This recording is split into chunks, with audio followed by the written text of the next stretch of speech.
Opa, eu sou o Edgar e bem-vindos a mais um vídeo do canal Ad Infinito.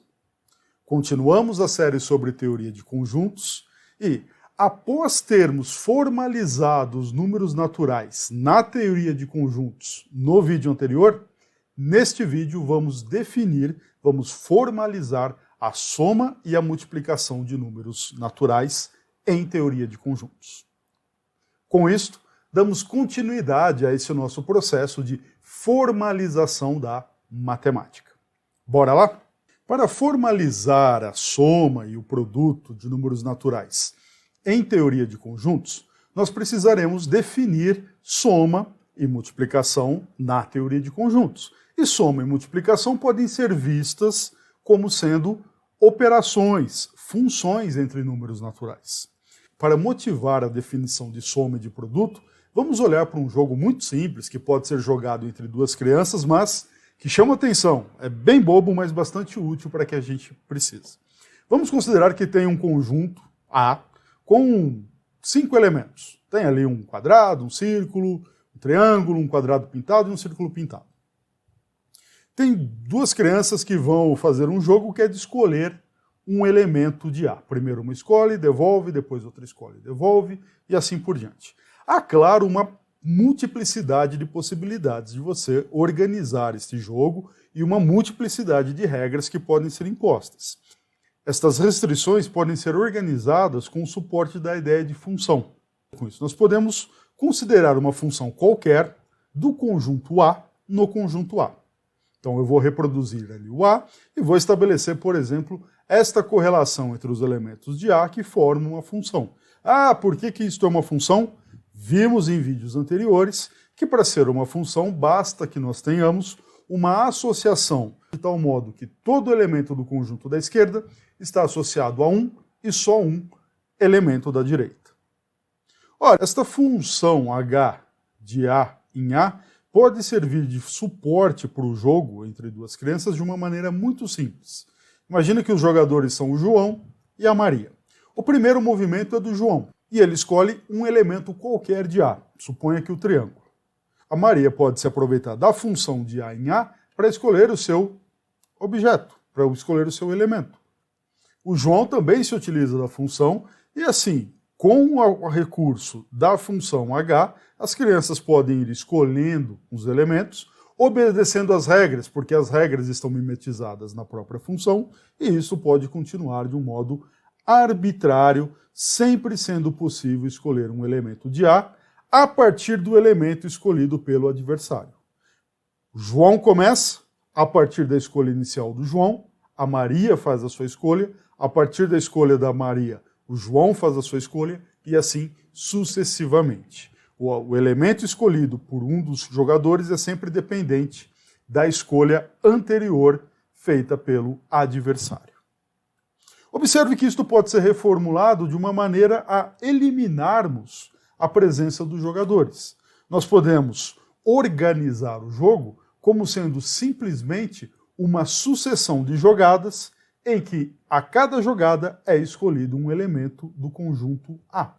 Na jogada 0, é escolhido arbitrariamente o elemento triângulo em branco. Na jogada 1, o quadrado pintado, na jogada 2, o círculo pintado e assim sucessivamente. Agora observe o seguinte, este triângulo ele é nada mais, nada menos do que um elemento arbitrário do conjunto A. A partir da jogada 0, todos os elementos que são escolhidos em A, eles não são arbitrários, eles são sim determinados pela função H a partir da escolha anterior, da jogada anterior. Observe só, o quadrado pintado, ele é a imagem por H do triângulo em branco. Só que o triângulo não pintado, o triângulo em branco, ele é nada mais, nada menos do que o elemento escolhido na jogada anterior, que é a jogada 0. Na jogada 2, escolhe-se como elemento de A o círculo pintado. Mas esse círculo pintado ele é nada mais, nada menos do que a imagem por H do quadrado pintado. E assim sucessivamente. Observe agora que a gente pode abstrair essa ideia de jogadas escolhendo elementos de A e estabelecer uma função que para cada elemento de ômega associa um elemento em A. Quem são os elementos de ômega mesmo? Ômega, para a gente, em teoria de conjuntos, é a coleção de todos os números naturais. Então nós iremos, para cada número natural, associar um elemento em A. Isto pode ser parafraseado como, para cada jogada de número natural, nós escolhemos um elemento em A. Como que é feito isto? Ora, seguindo o esquema que está no canto superior direito, f de 0 deve ser o triângulo. E a partir daí, f do sucessor de qualquer n deve depender apenas de h e de f de n. Portanto, f do sucessor de n é h de f de n. Olha só como que esta função, dentro desse box, de fato formaliza, sistematiza esse esquema de jogadas que foi baseado num jogo concreto entre dois adversários que se apoiaram numa função qualquer de A em A. Vamos computar. Olha, f de 0. F de 0 já está dado, é o triângulozinho. Quem que é f de 1? E 1 é nada mais, nada menos do que o sucessor de 0. Só que o f do sucessor de 0, pela definição, é h de f de 0. E h de f de 0 é, portanto, h de triângulo em branco. Podemos computar f de 2. 2 é sucessor de 1. E pela definição, f do sucessor de alguém é h de f deste alguém. Ora, h de f de 1 é h de quadradinho pintado. E h de quadradinho pintado é círculo. De fato, temos a reprodução do que nós tínhamos ali na terceira linha. Então, podemos continuar assim, arbitrariamente. Uma pergunta natural de se fazer agora é a seguinte: será que é sempre o caso que, dado um elemento de um conjunto, por exemplo, o triângulo não pintado, dado uma função h, eu consigo definir uma nova função que tem domínio natural e contradomínio no conjunto A? A resposta é sim. Quem garante que é sempre possível fazer isto é o teorema da recursão em ômega, ou seja, o teorema da recursão nos números naturais. Eu vou enunciar este teorema do seguinte modo: seja um azão um conjunto qualquer, azinho um elemento de azão e h uma função de azão em azão. Dadas estas condições, existe então uma única função f que vai de ômega por ômega em A, tal que f de m0 é azinho e f de m, sucessor de n, é h de f de mn. Você fala, mas isso está um pouquinho diferente do anterior. Tá um pouquinho diferente, porque lá a função era de ômega em A, aqui eu estou colocando de ômega por ômega em A. Por que está um pouco diferente? Porque a gente quer usar a recursão para definir a soma. Para definirmos a soma, a gente precisa de uma função binária, porque, olha, a soma pega dois números naturais e associa um terceiro número natural. Bem, provar o teorema da recursão é uma atividade, é uma tarefa bastante difícil.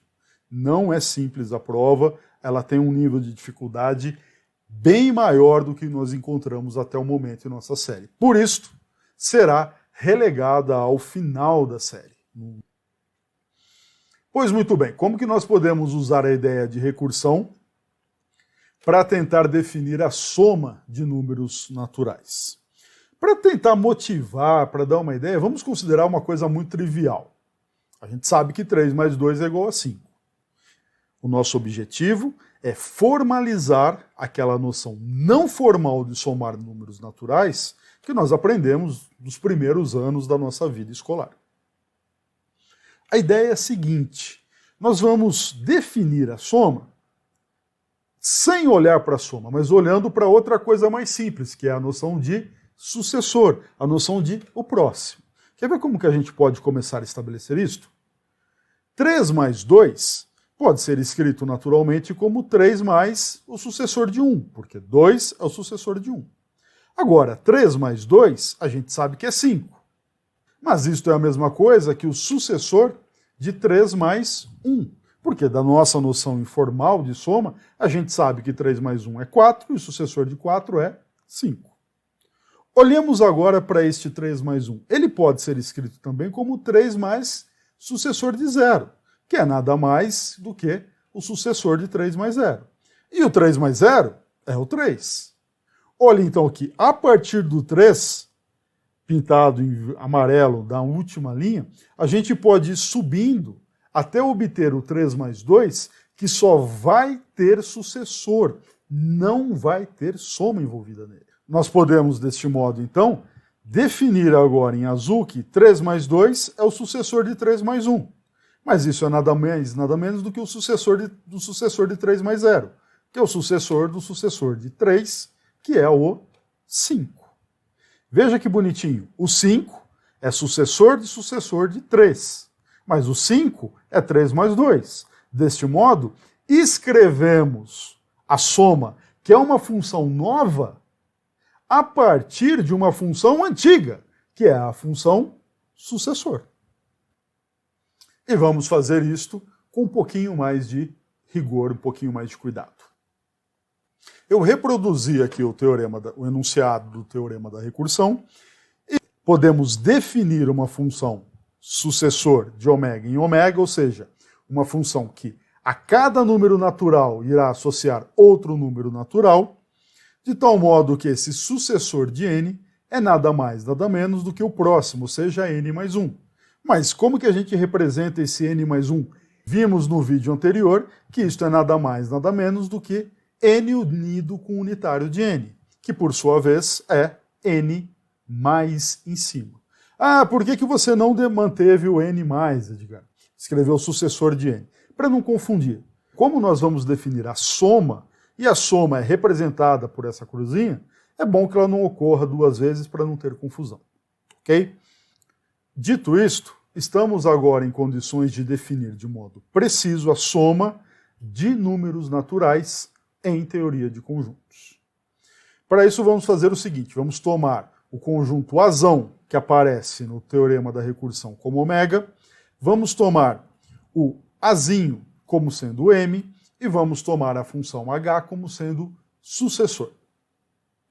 Nestas condições, pelo teorema da recursão, existe uma única função, que eu vou chamar de soma, e representar por essa cruzinha, que leva um par de números naturais em outro número natural, e pode ser definida do seguinte modo. A soma de m com 0 é m, e a soma de m com o sucessor de n é o sucessor da soma de m com n. Observe que isso pode parecer muito abstrato, muito distante da noção de soma que nós temos, mas ela cai exatamente no modelo, no formato, no molde do teorema da recursão. Basta que você troque o f pelo mais, o a pelo ômega, e o azinho pelo m e o hzinho pelo sucessor. Mais m0 igual a m é só um jeito formal de escrever o que nós sabemos, que é m mais 0 igual a m. E, na última linha, nós podemos escrever aquilo de maneira mais clara, que é m mais o sucessor de n é o sucessor de m mais n. Observe que com isto, nós estamos definindo a soma de um número m qualquer com qualquer outro número a partir apenas do sucessor. Ótimo! Se você chegou nesse ponto, mesmo que esteja convencido, talvez você se pergunte, mas isso é mesmo a soma, Edgar?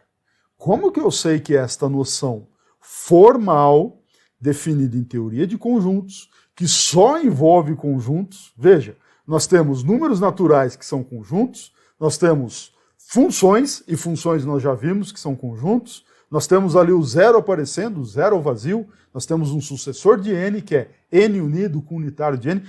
Como que isto realmente captura a noção intuitiva, a noção informal de soma que eu tenho e que está comigo desde a época da tia Olga no ensino fundamental?